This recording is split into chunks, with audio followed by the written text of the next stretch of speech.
بسم اللہ الرحمن الرحیم۔ السلام علیکم ناظرین، میں ہوں سجاد ترین۔ پروگرام سچ کے سفر میں آج ہمارے ساتھ ہیں صدر آزاد کشمیر سردار مسعود خان، جو ملکی اور بین الاقوامی حالات پر بہت گہری نظر رکھتے ہیں۔ آج ہم ان سے پوچھیں گے کہ مقبوضہ کشمیر میں جو کچھ ہوا 5 اگست کے بعد، اس کے بعد پاکستان نے جو اپنا پوائنٹ آف ویو لیا، اس کے بارے میں ان کی کیا رائے۔ سر بہت شکریہ، آپ نے اپنے قیمتی وقت میں سے ٹائم نکالا۔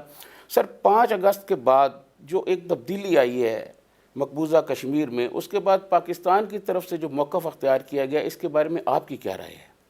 پاکستان کا موقف تو بہت صورت مسئلہ کشمیر کے سلسلے میں 1947 سے ایک ہی رہا ہے، اس میں کوئی تبدیلی نہیں آئی۔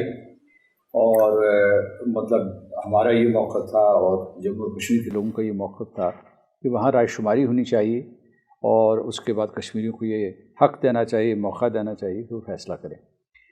بلکہ میں یہ کہوں گا کہ اگر انصاف کے تقاضے پورے کیے جاتے تو کشمیر جو ہے وہ پاکستان کا حصہ بن چکا ہوتا، جموں کشمیر، کیونکہ یہ وہاں کے لوگوں کی خواہش تھی۔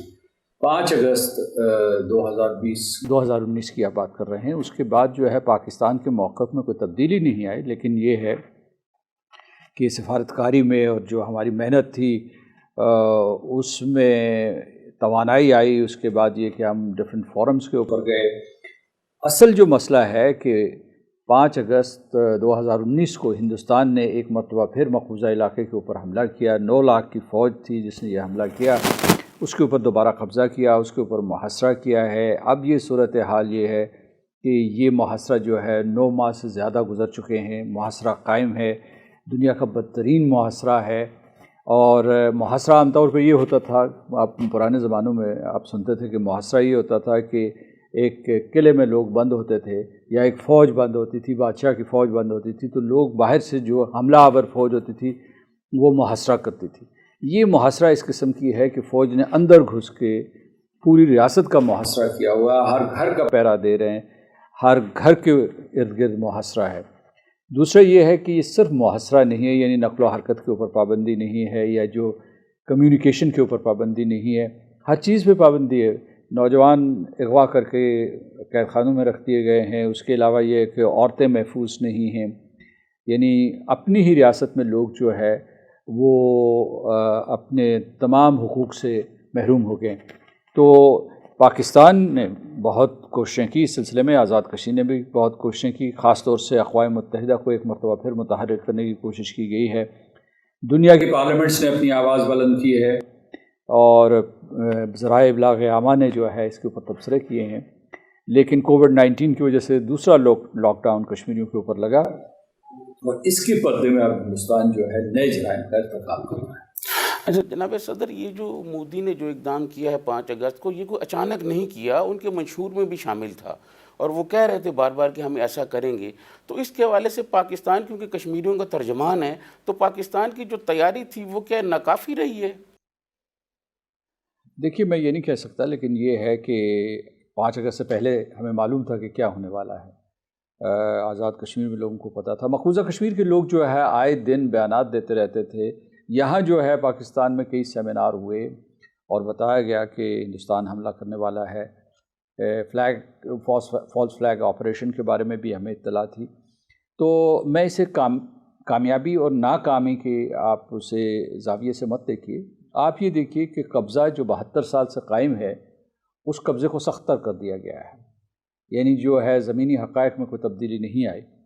تو لوگ جو ہیں، میرے لوگوں کے ساتھ یہ شکوہ ہے کہ وہ 5 اگست کے اوپر تبصرہ کر رہے ہیں، 31 اکتوبر کا ذکر نہیں کرتے، جب ہندوستان نے جو ہے نئے جعلی نقشے جاری کیے جس میں جو ہے آزاد کشمیر اور گلگت بلتستان کو بھی اپنا حصہ دکھا دیا۔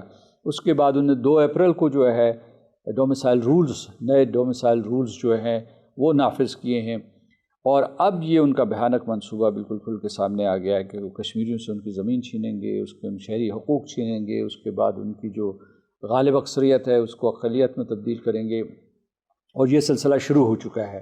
یعنی یہ ہو سکتا ہے کہ اگر کوئی رد عمل نہ ہوا، کوئی بین الاقوامی سطح پہ فیصلے نہ ہوئے، کوئی مزاحمت نہ ہوئی، تو یہ ہو سکتا ہے کہ چند سالوں کے بعد یہ قصہ ہی ختم ہو جائے، کیونکہ ہو سکتا ہے کہ بھارت جو ہے اس ریاست کو ایک ہندو ریاست بنا دے۔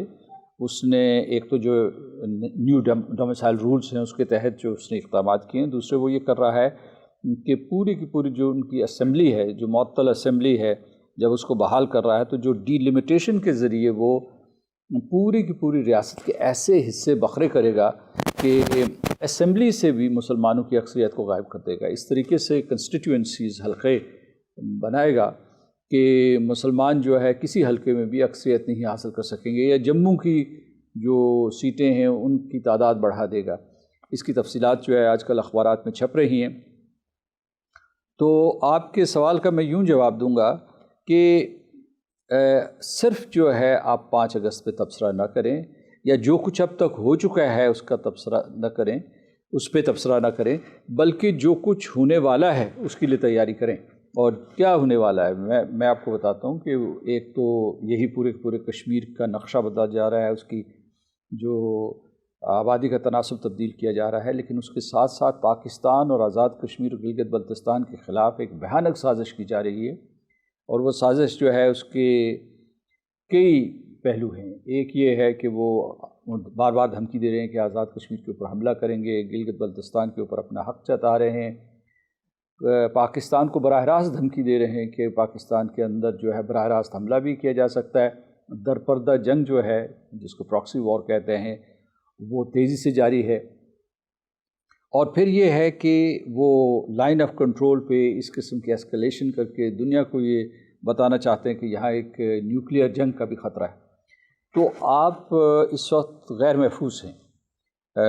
افواج پاکستان تیار ہیں، عوام کا جذبہ بیدار ہے، منصوبہ بندی کی ضرورت ہے، اور اس میں یہ ہے کہ کوئی ٹھوس حکمت عملی ہونی چاہیے. کیونکہ اس وقت ہم ساری دنیا کی طرح ہم بھی کووڈ-19 کے اوپر ساری اپنی توانائیاں صرف کر رہے ہیں، لیکن ایک اور طوفان اٹھ رہا ہے اس کے پیچھے، کیونکہ ہندوستان سمجھتا ہے کہ یہ نادر موقع ہے.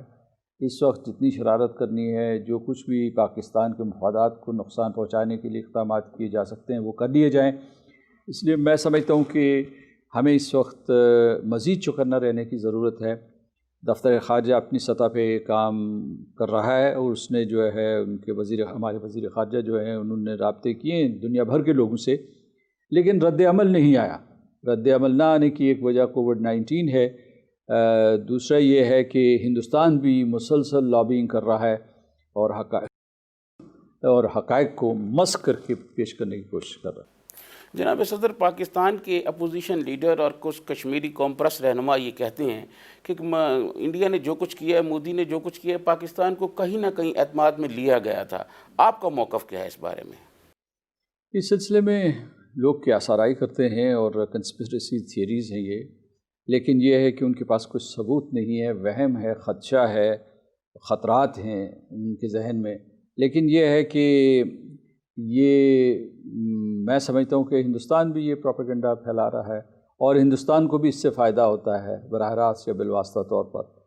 وہ یہ جن لوگوں کی طرف آپ نے اشارہ کیا ہے وہ شاید یہ سمجھتے ہیں کہ اس وقت پاکستان کو حملہ آور ہو جانا چاہیے تھا کشمیر کے اوپر، کہ فوجی رد عمل آنا چاہیے تھا.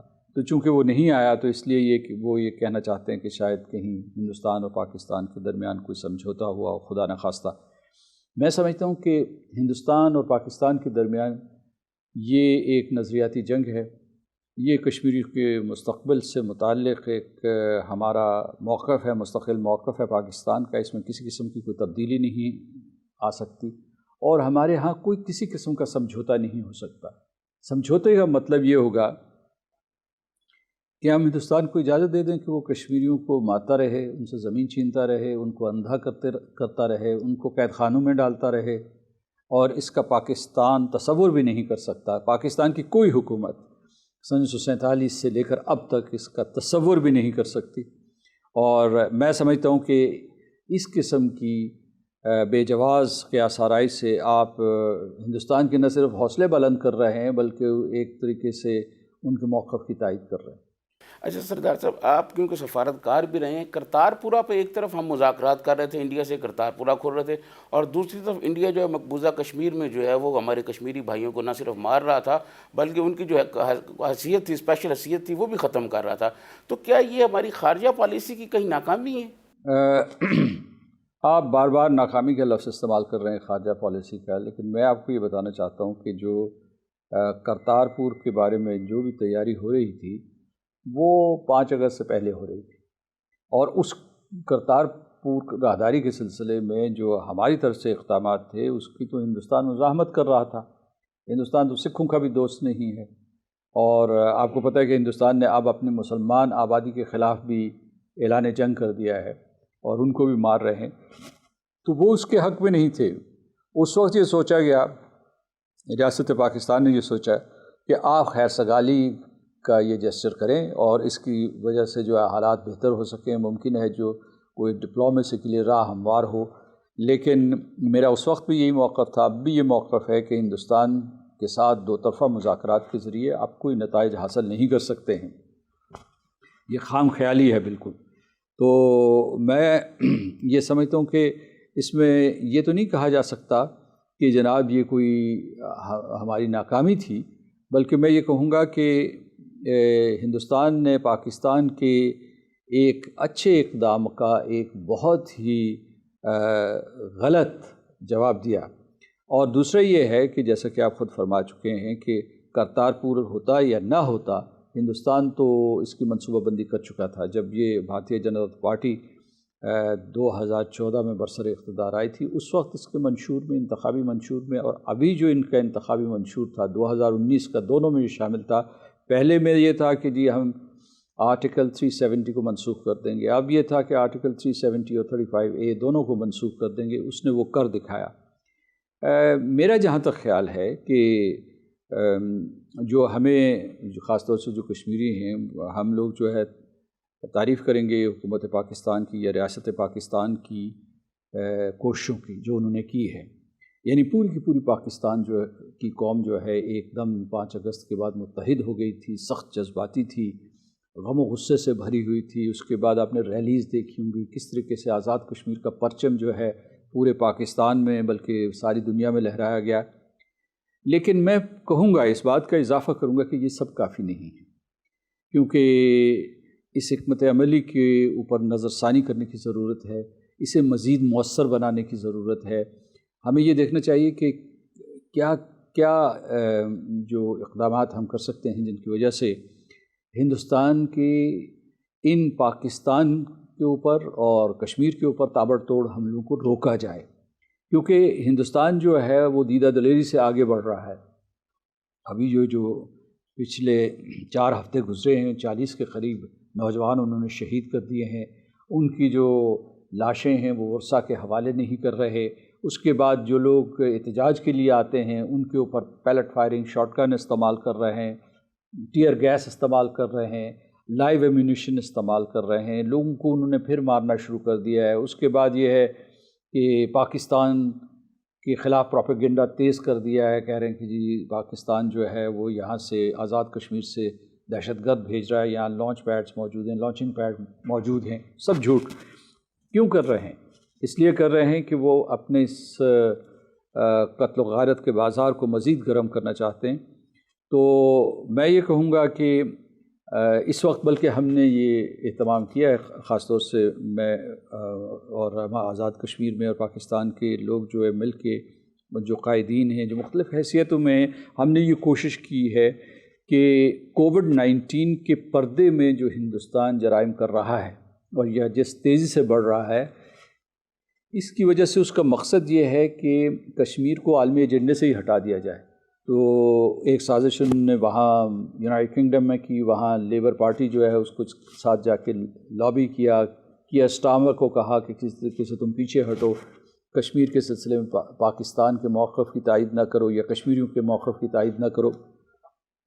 تو اس میں پھر ہم نے یہ کوشش کی ہے کہ کسی نہ کسی طریقے سے یہ زندہ رہے، ان حالات میں بھی عالمی ایجنڈے پہ مسئلہ کشمیر زندہ رہے۔ تو اس میں ہمیں کچھ کامیابی ہو رہی ہے، لیکن میں سمجھتا ہوں کہ جو کوششیں ہیں ان کو مزید مؤثر بنانے کی ضرورت ہے۔ سر، آپ کیا تجویز کریں گے جناب صدر کہ پاکستان اپنی کوششوں کو مؤثر بنانے کے لیے کیا کچھ کرے، کیا تجویز کریں گے آپ اس حوالے سے؟ اس میں کئی قسم کی تجاویز ہیں۔ ایک تو میں سمجھتا ہوں کہ یعنی افواج پاکستان، جیسا کہ میں نے پہلے کہا کہ وہ تیار ہیں، ہندوستان کسی وقت بھی حملہ کر سکتا ہے یا فالس فلیگ آپریشن کر سکتا ہے، یا کوئی اس قسم کا جارحانہ کارروائی کر سکتا ہے جسے آپ کہہ سکتے ہیں کہ کسی قسم کا کوئی سرپرائز اٹیک ہو سکتا ہے کسی بھی سمت سے، اس کے لیے وہ تیاری کر رہا ہے۔ چند ہی دن پہلے جو ہے ان کا ایک اعلیٰ سطحی اجلاس ہوا ہے جس میں جو ہے آرمی چیف بھی موجود تھے، انٹیلیجنس چیف بھی موجود تھے، اور اس کے علاوہ جو ہے نیشنل سیکیورٹی ایڈوائزر بھی موجود تھے۔ تو انہوں نے کوئی ایسی کہانی بنائی ہے کہ جی پاکستان کوئی تیاریاں کر رہا ہے یا پاکستان جو ہے دہشت گردوں کو لائن آف کنٹرول کے اس پار بھیج رہا ہے، تو جی ہمیں کاؤنٹر انفلٹریشن کے لیے تیار ہونا چاہیے۔ تو ان حالات میں میں سمجھتا ہوں کہ ایک تو یہ ہے کہ ہماری فوج چوکنی ہے اور کسی بھی حملے کا مقابلہ کرنے کے لیے تیار ہے۔ قوم جو ہے اس وقت اس کی توجہ کووڈ-19 پہ مرکوز ہے، لیکن ہونا یہ چاہیے کہ ہمیں ساتھ ہی ساتھ کشمیر کے اوپر توجہ دینی چاہیے، اور دوسرا یہ ہے کہ ہمیں فوجی طور پر تیار رہنا چاہیے۔ ہماری جو پیراملٹری فورسز ہیں وہ آزاد کشمیر میں ہوں یا پاکستان میں ہوں، ان کو مضبوط ہونا چاہیے، اور پھر شہری دفاع کے لیے ہمیں تیار رہنا چاہیے، کیونکہ یہ ہندوستان جو ہے یہ اس قسم کی حرکت کسی وقت بھی کر سکتا ہے۔ دوسرا یہ ہے کہ کاؤنٹر سبورشن اور پراکسی وارز کو ناکام کرنے کے لیے ہمیں جو ہے زیادہ اقدامات کرنے پڑیں گے، کیونکہ ابھی آنے والے دنوں میں ہندوستان جو ہے جو پاکستان کے مختلف حصوں پہ حملہ کرے گا۔ کبھی جو ہے جس کو کہتے ہیں کہ یہ دہشت گردی کے واقعات کروائے گا، کبھی جو ہے لوگوں کے درمیان انتشار پھیلانے کی کوشش کرے گا۔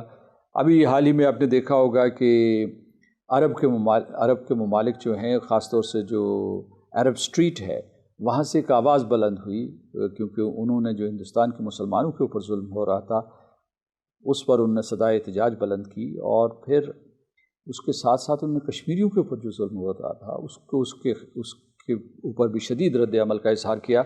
تو ہندوستان نے اب یہ کوشش کی ہے کہ کسی طریقے سے پاکستان اور عرب ممالک کے درمیان دراڑ پیدا کی جائے، اور اس دراڑ کو جتنا بھی چوڑا کیا جائے اتنا ان کے حق میں ہے۔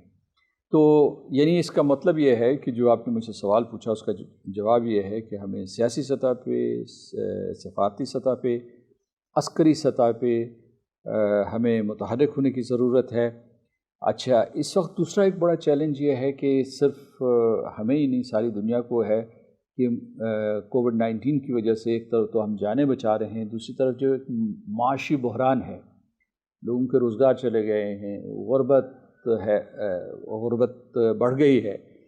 تو اس لیے یہ بڑا مشکل دور ہے جس سے ہم گزر رہے ہیں، لیکن ان تمام مشکلات کے باوجود جو ہے کشمیر سر فہرست رہنا چاہیے۔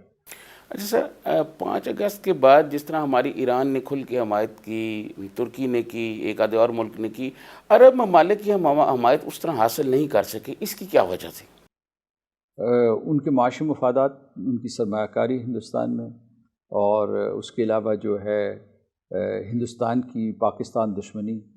نریندر مودی جہاں بھی جاتے تھے پاکستان کے خلاف شکایت کرتے تھے، اور اس کے بعد جو قائدین کو، خاص طور سے ہمارے دوستوں کو ہمارے خلاف بھڑکاتے تھے۔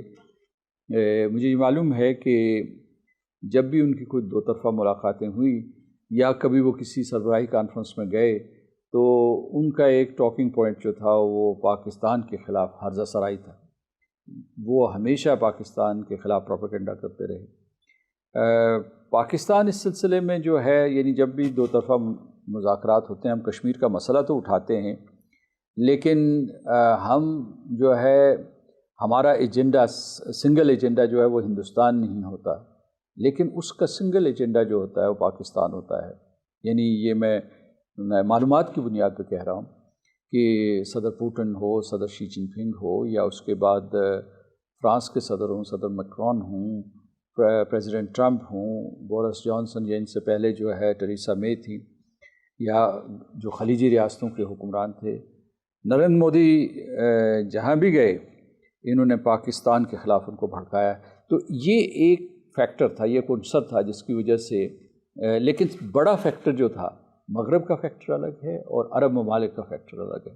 عرب ممالک کا فیکٹر جو ہے وہ یہ تھا کہ وہ ایران کے اور امریکہ کے تعلقات کشیدہ تھے، ایران کے اور سعودی عرب کے تعلقات کشیدہ تھے، تو اس سے فائدہ اٹھاتے ہوئے ہندوستان نے عرب ممالک کو، خاص طور سے خلیجی ریاستوں کو دعوت دی کہ وہ بھاری سرمایہ کاری کریں وہاں ہندوستان میں، اور وہ جو بھاری سرمایہ کاری ہے بہت بھاری ہے، بعض صورتوں میں جو ہے وہ $100 بلین کی ہے، $200 بلین کی ہے ملا کے، تو اس وجہ سے انہوں نے اپنے لب سی لیے۔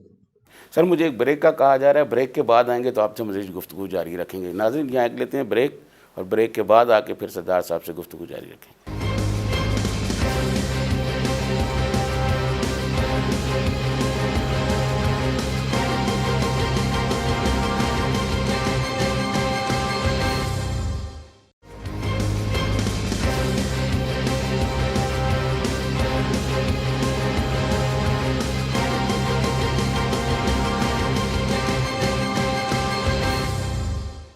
Welcome back.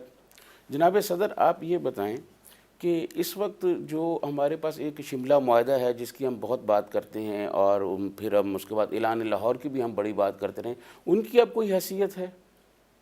ان کی حیثیت کوئی نہیں ہے، اور جب تک وہ رہے تب تک بھی ان کی کوئی حیثیت نہیں رہی۔ یعنی آج تک اس شملہ معاہدے کے تحت ہمارے مذاکرات نہیں ہوئے، یا جو لاہور ایکارڈ تھا اس کے تحت کوئی مذاکرات نہیں ہوئے۔ ان دونوں معاہدوں نے کوئی فضا تیار کی، تو ہندوستان نے صرف یہ ڈھکوسلا گھڑا ہوا تھا کہ یہ دونوں معاہدے، یا بالخصوص جو ہے شملہ معاہدہ، وہ مسئلہ کشمیر کو دو طرفہ جہد تک محدود کر دیتا ہے۔ مطلب یہ ایک دو طرفہ معاملہ ہے، ہندوستان اور پاکستان اس کے اوپر گفتگو کر سکتے ہیں۔ تو یہ ایک شیطانی منصوبہ تھا، اور میں سمجھتا ہوں کہ پاکستان کے حکمرانوں نے باقاعدہ اس سے دیکھا نہیں کہ اس کے پیچھے سازش کیا ہے۔ سازش یہ تھی کہ کشمیریوں کو مسئلہ کشمیر سے الگ کیا جائے، خارج کیا جائے، اور اقوام متحدہ کو خارج کیا جائے۔ جب آپ کہتے ہیں دو طرفہ ہے، دلی اور اسلام آباد کے درمیان ہے، تو اس کا مطلب ہے کشمیریوں کا کوئی رول نہیں رہا، اس کا مطلب ہے اقوام متحدہ کا کوئی رول نہیں رہا۔ تو اس میں ہم نے کوئی 30-35 سال گنوا دیے۔ پہلے ہندوستان جو ہے دو طرفہ مذاکرات کے لیے تیار نہیں ہوتا تھا، جب دو طرفہ مذاکرات کے لیے تیار ہو جاتا تھا ہمارے اصرار پہ، تو ان کو عملاً سبوتاژ کرنا شروع کر دیتا تھا۔ تو اس لیے یہ ہے کہ ان کا کوئی فائدہ نہیں رہا۔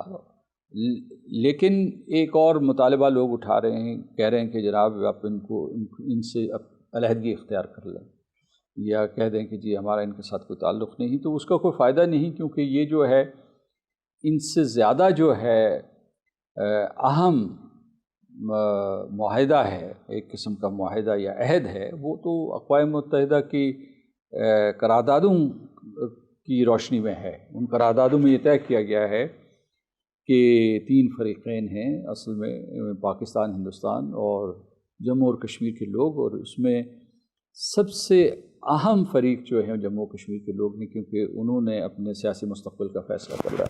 تو اس وجہ سے میں یہ کہتا ہوں کہ یہ جو ان کے اوپر بحث خیر ضروری ہے۔ ویسے بھی ہندوستان جو ہے اس سلسلے میں مخلص نہیں رہا، ان دو طرفہ مذاکرات کے سلسلے یا معاہدوں کے سلسلے میں، کیونکہ جب ہندوستان نے 5 اگست کا قدم اٹھایا تو پاکستان سے تو نہیں پوچھا، کوئی مشورہ نہیں کیا، یا اس سے پہلے جو ہے کوئی ٹیلی فون کے ذریعے، کسی مراسلے کے ذریعے، کسی خط کے ذریعے تو نہیں بتایا کہ ہم یہ قدم اٹھانے والے۔ تو کہاں سے رہا یہ دو طرفہ معاملہ؟ اور یہ ہے بین الاقوامی معاملہ، اس لیے کہ اگر یہ بین الاقوامی معاملہ نہ ہوتا تو پھر جو ہے یہ مسئلہ سلامتی کونسل میں دوبارہ زیر بحث کیوں آتا؟ کیونکہ سلامتی کونسل کا جو ایجنڈا ہے اس میں موجود ہے باقاعدہ، مطلب ہر سال یہ رینیو ہوتا ہے، وہ موجود ہے۔ مسئلہ کشمیر جو ہے وہ سلامتی کونسل کے ایجنڈے کا مستقل حصہ ہے، یہ مستقل ایجنڈے کا حصہ ہے۔ سر ڈومیسائل ایکٹ تبدیل کیا گیا، اب اس کے ساتھ تو انڈین چینلز جو ہیں وہ مظفر آباد کا اور گلگت بلتستان کا موسم بھی سناتے ہیں، اس بارے میں آپ کیا کہیں گے؟ ہم نے بھی موسم کا حال سنانا شروع کر دیا ہے۔ جو ریڈیو پاکستان اور ٹیلی ویژن ہے ان نے لداخ، جموں اور کشمیر کے جو مقبوضہ علاقے ہیں ان کے سلسلے میں موسمی نشریات شروع کر دی ہیں، تو میرا خیال ہے کہ رد عمل درست تھا۔ اصل میں اگر دیکھا جائے تو یہ ہندوستان ایسے زبردستی قبضہ کرنا چاہتا ہے۔ ہندوستان نے نیپال کے ساتھ تعلقات خراب کر دیے ہیں، ہندوستان نے کتنے علاقے دبائے ہوئے ہیں، وہ حیدرآباد ہے، جوناگڑھ ہے، سکم ہے، گوا ہے، سارے کے سارے علاقے ملا لیے تھے، تو اس کا وہ خود اپنا ہندوستان سنبھالا نہیں جاتا، تمام ریاستیں ایک دوسرے کے ساتھ لڑ رہی ہیں، ایک فسطائی قوت ان کے اوپر نافذ ہو چکی ہے، اور وہ یہ خواب دیکھ رہے ہیں کہ گلگت بلتستان اور آزاد کشمیر ان کا حصہ بنیں گے یا ان کا حصہ ہیں، اور اس سلسلے میں وہ جعلی نقشے جاری کرتے ہیں۔ لیکن ان چیزوں کو لائٹلی نہیں لینا چاہیے، تو ان کا کوئی نہ کوئی جواب جانا چاہیے۔ آپ نے ڈومیسائل رولز کا ذکر کیا، وہ زیادہ خطرناک قدم ہے۔ ڈومیسائل رولز جو ہیں اس میں انہوں نے یہ منصوبہ بنایا ہے کہ کشمیریوں سے ان کی زمین لے لیں گے، کشمیریوں سے ان کے جابز لے لیں گے، اس کے علاوہ کشمیریوں سے ان کی جو ان کو پریویلیجز تھی، مراد تھی، مثال کے طور پر ایجوکیشنل یونیورسٹیز میں ان کو جو سیٹیں ملتی تھی، یا جو ان کو جو سرکاری ملازمتیں ملتی تھی، اس سلسلے میں کچھ ایسے قواعد تھے، کچھ مراد تھیں جو طے شدہ تھیں، ان کو وہ ختم کر رہے ہیں۔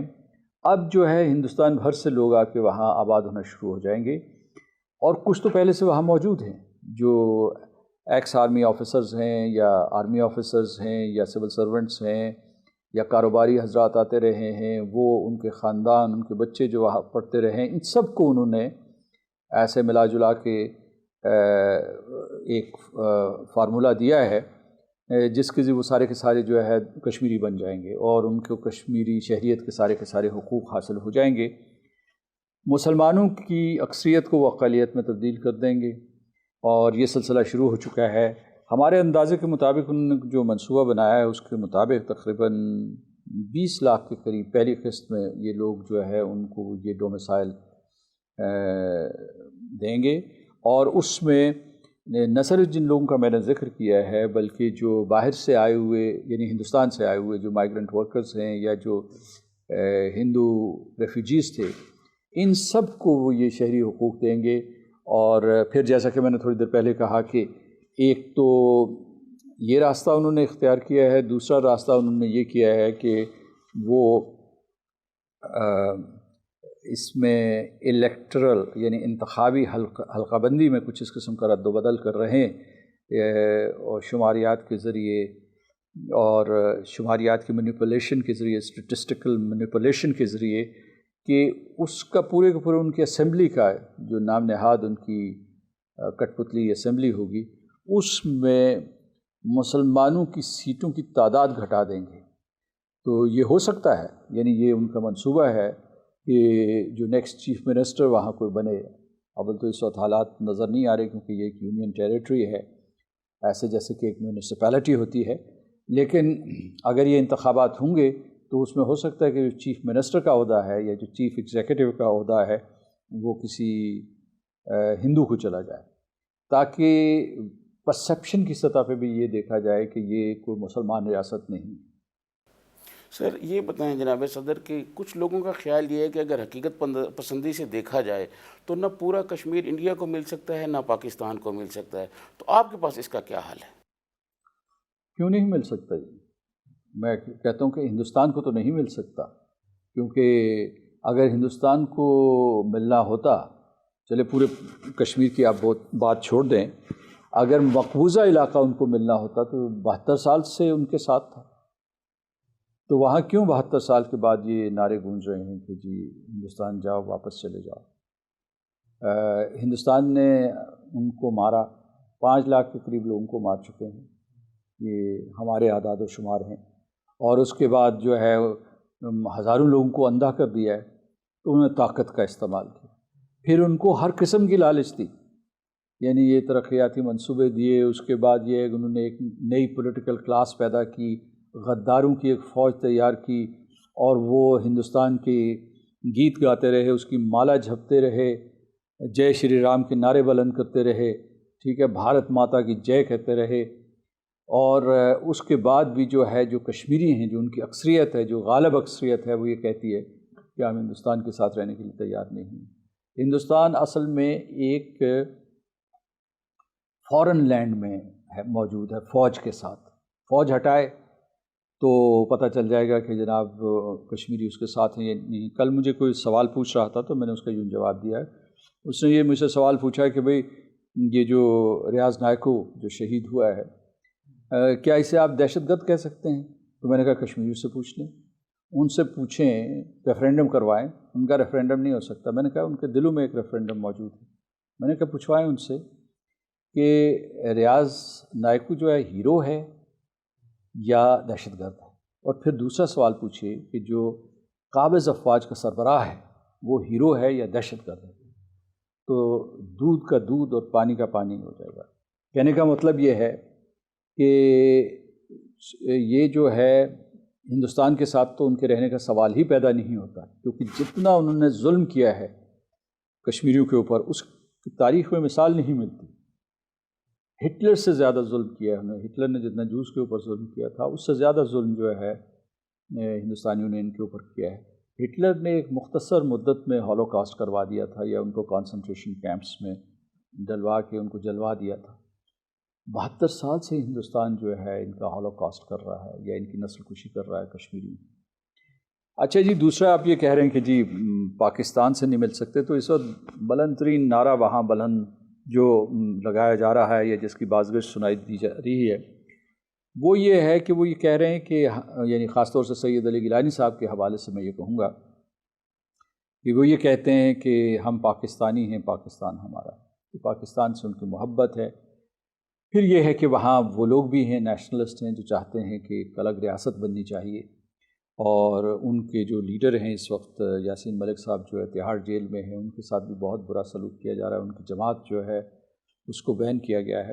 تو کہنے کا مطلب یہ ہے کہ یہ ملی جلی صورتحال ہے، لیکن یہ کہہ دینا کہ جناب اس مسئلے کا کوئی حل نہیں ہے، وہ بھی اگر فرض کیجیے، یہ تو ہمیں اول نہیں کہنا چاہیے، لیکن اگر اس کے لیے ہم واقعی مخلصانہ طور پہ کوئی حل ڈھونڈنا چاہتے ہیں تو ہمیں جو ہے ایک نیگوشیٹنگ ٹیبل کے اوپر ہونا چاہیے اور ہمیں حل ڈھونڈنے کی کوشش کرنی چاہیے۔ ہندوستان سمجھتا ہے کہ وہ بندوق کی نوک پہ کشمیر کے اوپر قبضہ مستقل کرے گا اور کشمیریوں کو ہمیشہ کے لیے خاموش کر دے گا۔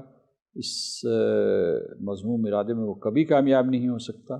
ہم جو ہے جموں و کشمیر کے لوگ، پاکستان کے لوگ، ہم لوگ مذاکرات کے لیے تیار ہیں، سفارتکاری کے لیے تیار ہیں، تھرڈ پارٹی میڈیشن کے لیے تیار ہیں، لیکن اس میں میرا اپنا ذاتی یہ خیال ہے کہ جس سفارتکاری کا آغاز سلامتی کونسل میں ہوا تھا وہی بہترین فورم ہے اور وہی سلسلہ جاری رہنا چاہیے۔ سر، اس کے علاوہ آپ کیا کہتے ہیں کہ ایک تو آپ نے وہ کہا بین الاقوام متحدہ کا کہا، اس کے علاوہ آپ بتائیں کہ پاکستان کیسے اقدامات کرے جس سے انڈیا کو ٹیبل پر لایا جائے اور مذاکرات پر وہ مجبور ہو؟ صرف جو ہے سرکاری سطح پہ اقدامات کافی نہیں ہوں گے۔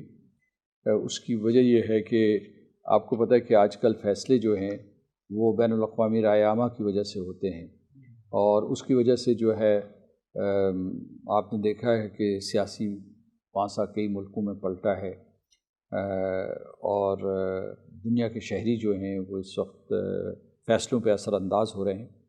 تو میں سمجھتا ہوں کہ اضافی طور پر حکومت پاکستان کو پارلیمنٹس کے ساتھ اپنے رابطے مضبوط کرنے چاہیے، European parliament, US Congress, UK parliament, اس کے علاوہ جو آسیان کی جو جنوب مشرقی ایشیا میں جو پارلیمنٹس ہیں ان کے ساتھ رابطے مضبوط کرنے چاہیے۔ وہاں کشمیر کی بازگشت ہے، وہاں پارلیمنٹیرینس نے ہمارا ساتھ دیا ہے، وہاں بہت سے ممالک ایسے ہیں جہاں کشمیر ایڈوکیسی گروپس ہیں، ان کو فرینڈز آف کشمیر گروپس کہتے ہیں یا مختلف نام ہیں، تو ہر جگہ پہ ایک کشمیر کوکس ضرور موجود ہے، ہر پارلیمنٹ میں موجود ہے۔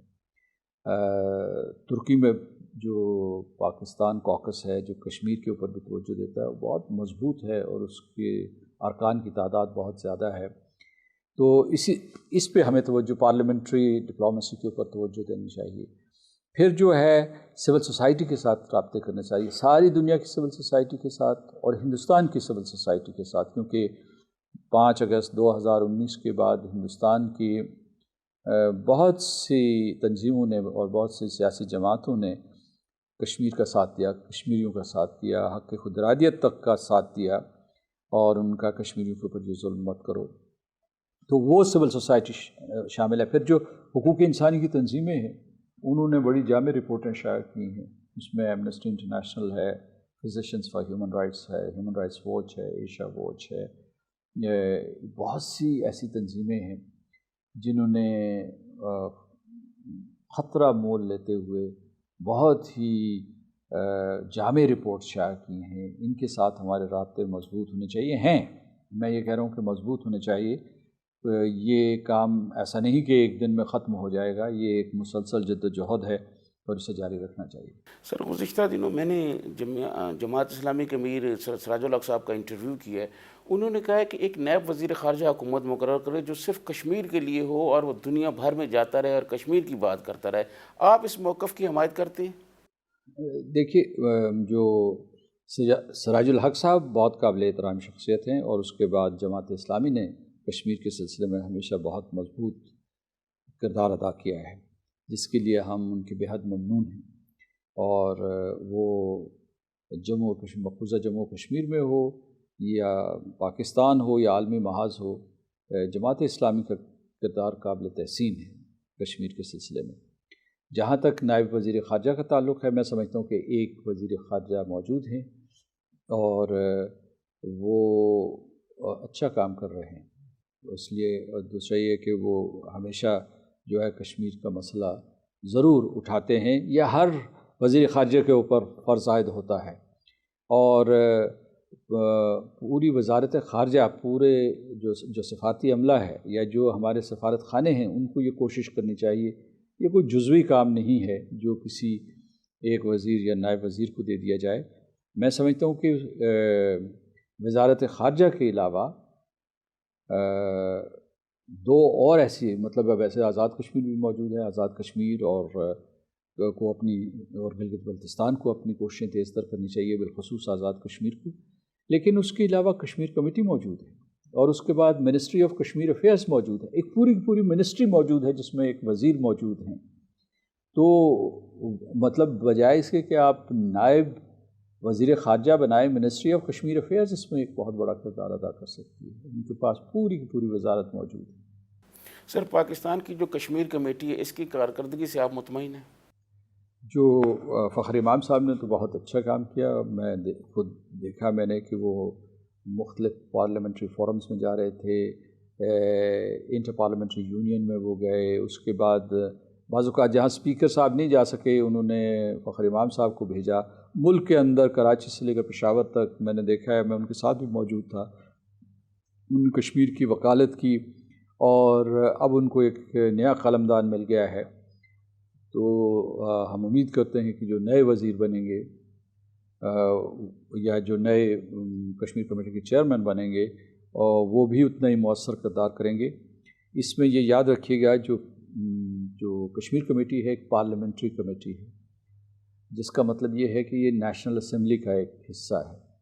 تو پوری ذمہ داری جو ہے نیشنل اسمبلی کی بنتی ہے، صرف ایک کمیٹی کی نہیں بنتی. کیونکہ کمیٹی رپورٹ کرے گی پارلیمنٹ کو یا اسپیکر نیشنل اسمبلی کو، اور اس کے بعد جو اپنی سفارشات وہ حکومت پاکستان کو دے گی، وزیر اعظم پاکستان یا دفتر خارجہ کو دے گی. تو جو پالیسی کی ایکسیکیوشن ہے ان سفارشات کے اوپر، وہ انتظامیہ کی ذمہ داری ہے. اور اس سلسلے میں میں صرف یہ کہنا چاہتا ہوں کہ نہ صرف جو ہے اس کو کشمیر کمیٹی کو متحرک ہونا چاہیے، بلکہ اس کے ساتھ ساتھ جو ہے پوری پارلیمنٹ کو اپنا کردار ادا کرنا چاہیے، جس میں سینٹ اور نیشنل اسمبلی دونوں شامل ہیں. اور اس میں یہ اسپیکر صاحب جو ہے خاصے متحرک ہیں. میں نے دیکھا ہے وہ ساری دنیا میں جا رہے ہیں اور وہ بھی کشمیر کا علم بلند کر رہے ہیں. تو یہ ہے کہ یہ پوری قوم کی کوشش ہونی چاہیے، من حیث القوم، حصوں بخروں میں نہیں. کہ Kashmir committee, ministry of Kashmir affairs, Azad Kashmir, وزارت خارجہ کے الگ الگ آپ جانچیں کہ ان کی کیا کارکردگی ہے. یہ پوری کی پوری ریاست پاکستان کی ذمہ داری ہے. ریاست پاکستان کی، جس میں سول ادارے شامل ہیں، ملٹری کے ادارے شامل ہیں، اور اس کے علاوہ جو آپ کی جامعات، آپ کے تھنک ٹینکس، آپ کی سول سوسائٹی، یہ سارے کے سارے شامل ہیں. میڈیا جس کی آپ نمائندگی فرما رہے ہیں. تو یہ سب ہم سب کی یہ ایک مجموعی ذمہ داری بنتی ہے. اچھا سر، میرا آخری سوال ہے یہ، اب جو ہم نے طالبان کے ساتھ امریکہ کا معاہدہ کرا ہے، اس سے کیا ہم بینیفٹ لے سکتے ہیں کوئی کشمیر کے ایشو پر؟ تاریخ بتاتی ہے کہ ایسا شاید ہم نہ کر سکیں، لیکن کم از کم اس سے یہ ہوا ہے کہ پاکستان اور امریکہ کے تعلقات میں بہتری آئی ہے. یعنی جو ایک خاص قسم کی تصادم کی فضا ہے وہ ختم ہوئی ہے، اور امریکہ کو پاکستان کے حوالے سے جو غلط فہمیاں تھیں وہ بڑی حد تک دور ہوئی ہیں. آپ کو پتہ ہے کہ ہندوستان کا افغانستان میں ایک بہت ہی منفی کردار ہے، وہ اب بھی اسی سمت میں آگے بڑھ رہا ہے. تو یہ ہے کہ، اور بلکہ اس نے پروپیگنڈا شروع کر دیا ہے کہ جناب یہ جو ہے یہ سارے کا سارا جو سلسلہ ہے افغانستان کا، جب وہاں حالات بہتر ہوں گے سارے کے سارے مجاہدین جو ہیں وہ 1990s کی طرح دوبارہ ادھر منتقل ہو جائیں گے مقبوضہ جموں و کشمیر میں. تو ہندوستان پروپیگنڈا کرے گا. میرا خیال ہے کہ، اور پاکستان ایسا نہیں کرے گا، نہ اس کا کوئی ارادہ ہے. وہاں جو مقبوضہ جموں و کشمیر میں جو جنگ ہے وہ سیاسی سفارتی جنگ ہے، وہ اندرونی جنگ ہے، اس وقت انڈیجنس جنگ بن چکی ہے. اور پورے کے پورے جو میرا سمجھتا ہوں کہ جو 1 کروڑ اور 40 لاکھ لوگ جو ہے ہندوستان کی فوج اور ہندوستان کے قبضے کے خلاف ہیں. تو یہ ہے کہ ہمیں دیکھنا یہ ہے کہ جو افغانستان اور امریکہ میں جو مذاکرات چل رہے ہیں یا طالبان سے جو مذاکرات چل رہے ہیں، اس سے اگر افغانستان میں صورتحال بہتر ہوتی ہے، امن اور سلامتی کی فضا بحال ہوتی ہے، تو اس صورت میں کشمیر پہ کوئی براہ راست اثرات مرتب نہیں ہوں گے، بلکہ ہمارے لیے تھوڑے سے خطرات بڑھ جائیں گے کیونکہ ہندوستان اپنا پروپیگنڈا تیز کرتے ہیں. بہت شکریہ سر. ناظرین، آپ نے آزاد کشمیر کے صدر سردار مسعود خان کی گفتگو سنی. ہم نے کوشش کی کہ جو عام کشمیری جو سوال اٹھا رہا ہے وہ ان سے پوچھے جائیں، اور پاکستان کی جو پالیسی ہے کشمیر کے حوالے سے، ان پر جو اعتراضات کیے جا رہے ہیں ان کے حوالے سے پوچھی جائیں. آپ نے سنا، بہت شکریہ سر، آپ نے ٹائم دیا. ناظرین، اللہ حافظ.